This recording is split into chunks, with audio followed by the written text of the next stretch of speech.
டேய் ஒரு கேள்வி, திமுக எதற்கு தொடங்கப்பட்டது? ஏய் சிரிக்காத, நாளைக்கு பேசுறவங்க நம்ம ஆளு வந்து உட்கார்ந்துட்டு ஐயா திமுக எதுக்குங்க தொடங்கப்பட்டுச்சு? அது அப்ப கொள்ளையடிக்கிறான். எதுக்கு தொடங்கப்பட்டுச்சு? ஐயா ஈவேரா அவர்கள் அம்மா மணியம்மையை திருமணம் செஞ்சதுக்காக.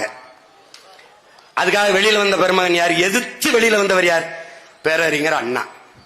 அவரை விடவாடா நம்ம ஈவேராவை எதிர்த்துட்டோம்.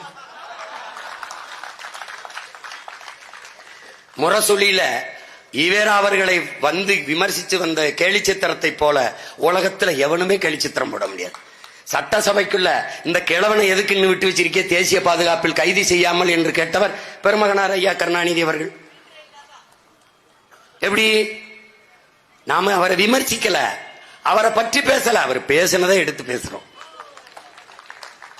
அதுக்கு நீங்க பதில் தான் சொல்லணும், பதில் தான் சொல்லணும். புரியுதா? அவதூறு பரப்பிட்டு இருக்க கூடாது. நாங்க அதை பத்தி கவலைப்படுறவன் இல்ல. ஏன்னா புலி நாய் குறைக்கிறதுக்கு பதறாது. புரியுதா? நான் விடுதலை புலி, நீ திராவிட பண்ணி. உனக்கு பசிக்கும் போதெல்லாம் வேட்டையாடி சாப்பிட்டுட்டு இருப்பேன், பார்த்து இருந்துக்க.